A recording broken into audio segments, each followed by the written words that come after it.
Hi guys, I'm GTDae, the average Joe gamer, and welcome back to another edition of Wire, my weekly look back into the Star Citizen news and what I've been up to over the last week. So, the last week I had spent most of my time in the BTU of Star Citizen Alpha 3.2, and to be honest, that's about all I did this week, and I really enjoyed it.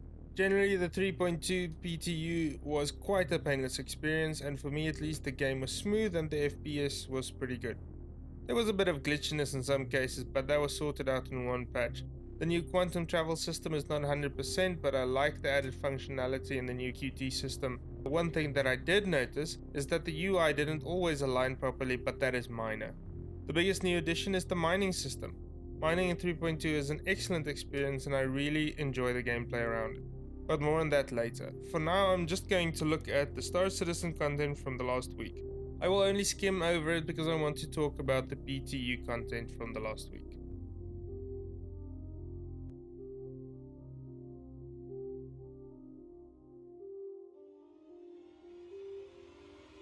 So let's have a quick look at Calling All Devs from Monday, June 18th. First thing from Calling All Devs was the question about buying ships with aUEE.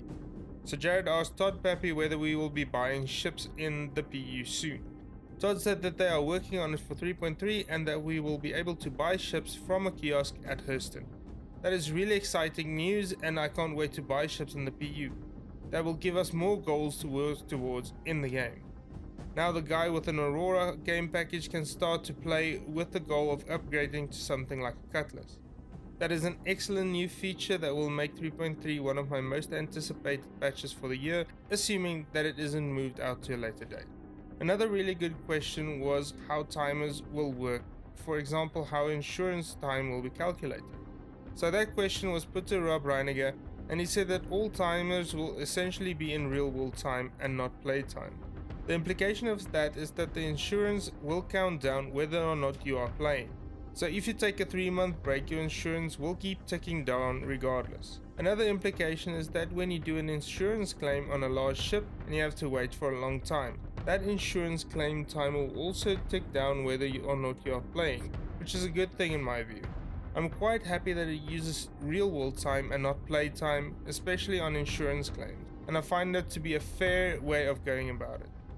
This will also go for other things like renting habitation areas and loading and unloading cargo and refueling ships, so I'm quite happy with this answer. As a side note, Jared also interjected that the implementation of insurance timers are also still a long way off and that backers will be duly notified of when this will start happening.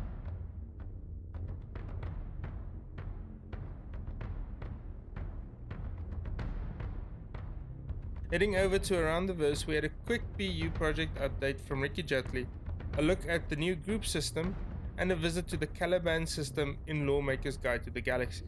Let's have a quick look at the new group system.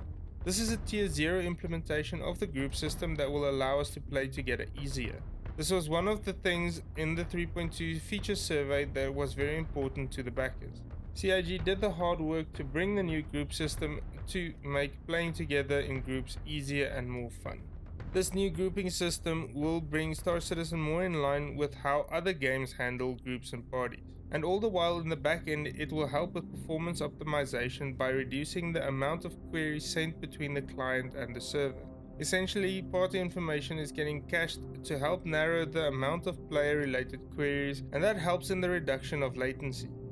Along with that, the party system will help facilitate other systems in the game. This means that other departments will use the group system code as a base to build their systems on. One example is that of quantum linking. So the devs working on quantum linking uses the party system code to see who is going to jump together. That way the system knows who will be affected by a linked quantum jump. That means the group system is central to a lot of these type of features and help these other systems to look for and understand where and how players interact. Another upcoming feature to the group system is a chat lobby system. This will allow people to talk to each other across servers and even when you are not in the game through the use of Spectrum. So in the future our conversations can reach outside the game and will be linked to the RSI website. The new group system adds a new way to add players or friends to your contact list or to your group. When you find a friend or player in the PU, just use the interaction system to F-click their face, and that will give you the option to add them to your group or your contact list. You can also do that through the Comlink app on the mobiGlas. In the mobiGlas, the party leader will be able to remove players from the party and add them to their contacts. The chat function will also be in the mobiGlas and reflect on the chat window in the visor. When you've added someone to your group, you will see a marker over their heads so that you can see where they are at all times. Even though this is only a tier 0 implementation, this is a major step forward in the way we interact with other players in the PU. Obviously, CIG will work hard to refine this, and it will make it a lot easier to play together in the future. The group system as it is still quite simple, but I expect that it will enable features like transferring credits, equipment, or even ships to our friends in the future. That is the one thing that I would like CIG to work on in the future as well. At the moment, the only way to transfer money between two player characters is through the use of service beacons. So that is the news related to the group system from around the verse.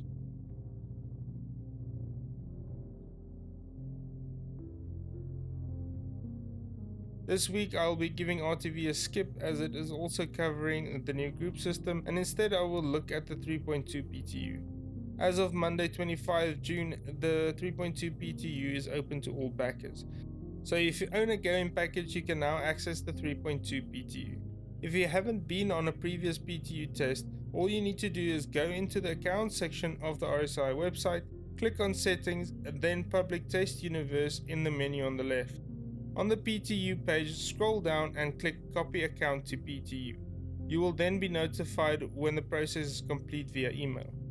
In this email, you will receive a link to download the PTU launcher and a link to the PTU website with a new password.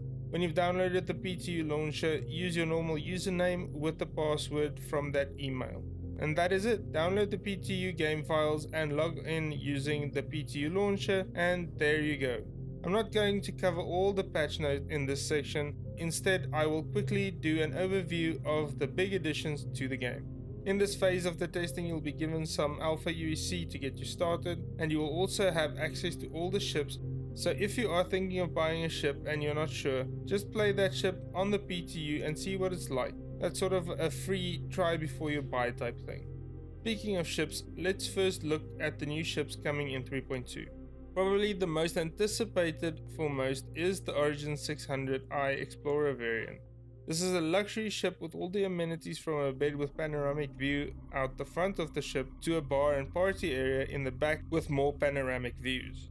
It's like a private yacht that can go long distances for those inclined to the Grand Tour lifestyle. Next, the Anvil Hurricane. This is basically just a small gun platform. A small ship sporting two gimbaled size 3 ballistic cannons either side of the cockpit, and a manned turret with 4 size 3 ballistic cannons in the back of the ship. That is accompanied by 4 size 2 missiles. The ship matrix also mentions 2 more size 4 ballistic cannons on the wings, but for now it seems that they are not loaded by default. I have a suspicion that this will be a hit and retreat kind of ship, where you come charging in, blast all those weapons into the target, blow it up and get out. Next up, we have the Asperia Blade. This alien ship is a nimble beast. The red shaded headlights is ominous, and the fouled out wings and landing gear give it a sleek and sexy profile while also looking sharp and dangerous. Also, the Eclipse is a pretty stealthy bomber with 3 size 9 torpedoes and 2 size 2 ballistic cannons. It's got a nice matte paint job with the 2 wings folding out into landing gear. This is going to be a capital killer. Again, a ship that sneaks into a battle scenario, drop those big torpedoes at big ships and get out. Another thing worth mentioning is that this ship has a pretty interesting exit animation. Check it out here. And I have to say, I love this.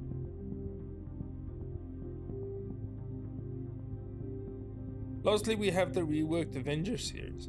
There's nothing really new about the Avengers, but it is slightly bigger with a little bit better layout. We now have scanning, and it all happens in the context of mining. When you want to scan the planetary surface for materials to mine, you hit tab to go into scanning mode. When the scanner is charged, you hold down the left mouse button and the scanner will fire. You will then see little circles all over of mineable rocks. It's a good looking mechanic and I really enjoy scanning any and everywhere. The mining mechanic is now in the game and it works really well. You can check out my video on orbital quantum travel, scanning and mining. I really like the new mechanic and how it works. The mechanic has a bit of a learning curve and some skill is needed to do it without blowing up your ship. I'm really pleased with how CIG did this and that it works from the outset. Next, let's have a quick look at the changes in the quantum travel system. First thing you will notice is that there is a new UI for quantum travel. CIG sort of took us back to how quantum travel worked from 2.6. When you do a long range quantum travel, you still do the same thing, select a destination and hit the B key. But now you will see a calibration and that you have to spool the quantum drive. When you are in an orbit around one of the moons of Crusader, you can now hit B, find your location and jump into a low orbit approach to your target location. Not only does it make the travel time shorter to the points of interest on planetary bodies, but it also looks pretty cool. The last part of the new quantum travel system is quantum linking. When you are in a party member selects the destination, everyone spools their drives, and the original member hit the B key and all the party members gets fired to the same location. There are now kiosks in all the shops where you can buy just about anything apart from ships and weapon attachments. These kiosks brings a little functionality that I've been wanting for ages. The ability to buy more than just one of an item, and that's great. So these are just some of the things added to the PTU for 3.2 that I really like. As I've said before, my experiences in the PTU so far was great and I'm really excited about the future of the game, because now CIG is getting into a good new rhythm and it is working. We are seeing what they are working on and the progress of it.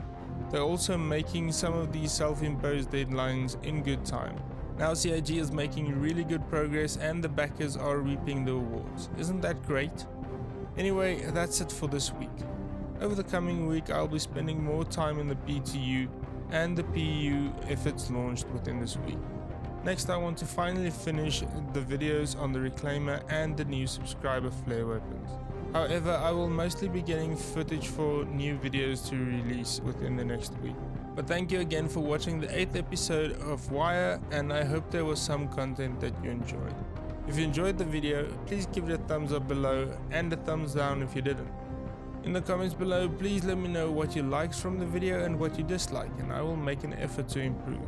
In the video description you will find the links to content that I've covered today, and while you're down there, please check out my social media links and follow me there for some more content.